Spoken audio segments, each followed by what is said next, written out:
All right, folks, we are here today with Dave Larrington, one of the founding members of the British Human Power Club. Dave, how are you today? Yeah, pretty good. It is great to have you with us.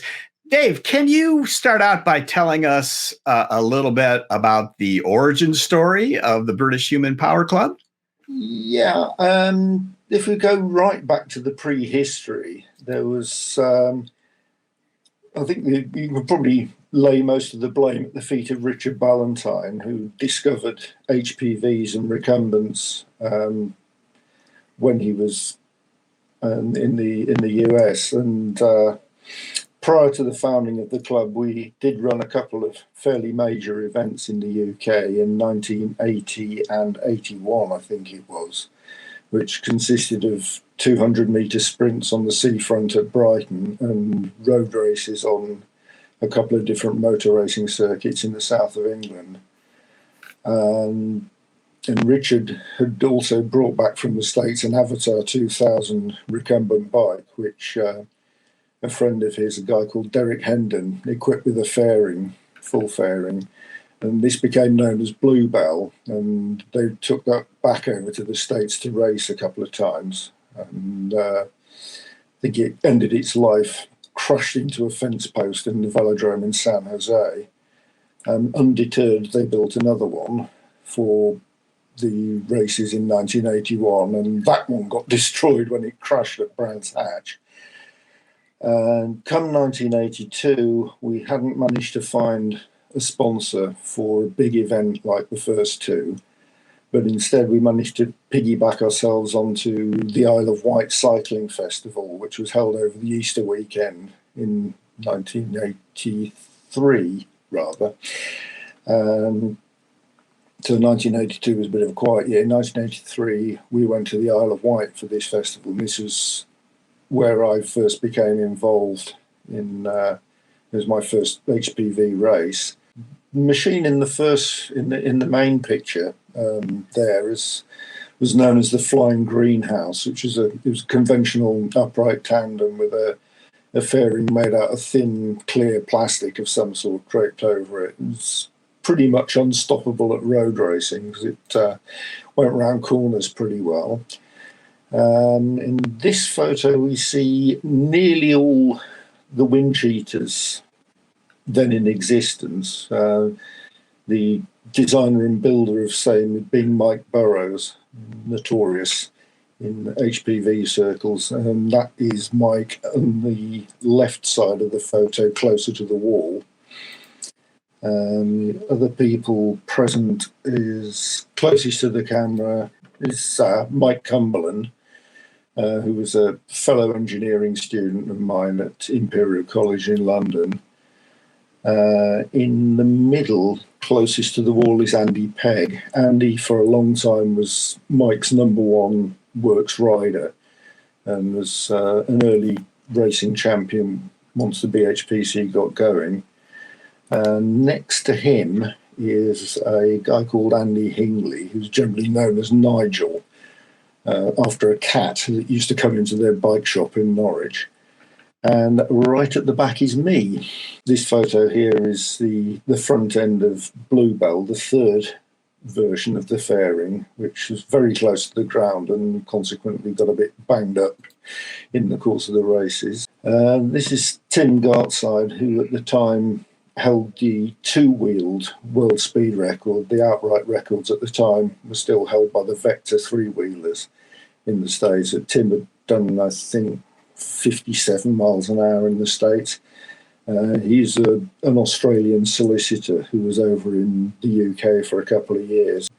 An action shot from the race. It's Mike Burrows in the foreground, hanging out of the side of the wind cheater. It's the best way to keep all three wheels on the deck when going around corners, and being pursued by the Flying Greenhouse. Okay, Dave, that's really interesting. So now this race was very different from those previous kind of loosely gathered group that you had for the previous races. This race actually was the beginning of the British Human Power Club in some way. Tell me about what happened after this race. Well, after at some point during that weekend, I think it was probably on the Saturday night, we found ourselves in the pub on the seafront in Ryde, and somebody, I can't remember who now, suggested it would be a good idea to form a club to promote this kind of thing at a grassroots level in the UK, and it sort of took off from there. A month or so, maybe 6 weeks later, we had the inaugural meeting of the club at the now demolished circuit in East London called Eastway, when the club was formally constituted on the 29th of May 1983 with Mike Burrows as chairman, and Richard was the first editor of the club magazine, which at the time was 8 pages of A5 crudely photocopied and stapled together, grown a bit into a rather more professional and glossy magazine since then. The spiritual home of the club for many a year was the Eastway circuit in East London. The site of that was where they decided to build the Olympic Park for the 2012 Olympics, and unfortunately Eastway had to be demolished to make room for various bits of Olympic infrastructure. I think the new velodrome is more or less where the circuit used to be. So since then, the club's spiritual home has more or less been the Hillingdon cycle circuit on the other side of London. Dave, do you have any interesting stories that relate to those early years of the club that you might want to share with us? I remember at the end of 1983, it was decided that we should actually have a race, a season-long championship.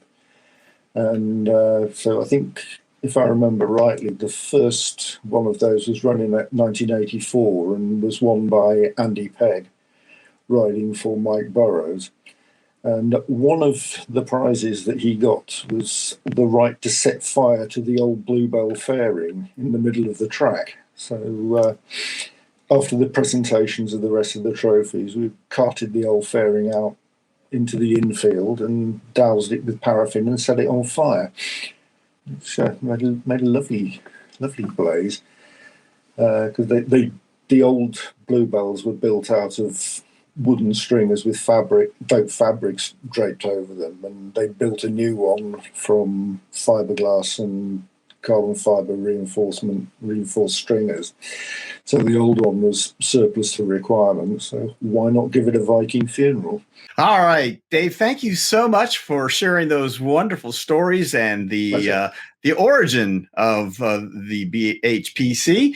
It's great to hear about what happened in the early days, and we're going to flesh out the rest of it here shortly on the show. So I want to thank you for coming on and lending the past knowledge of the club to our viewing audience on the Laid Back Bike Report. Thanks a lot, Dave. My pleasure.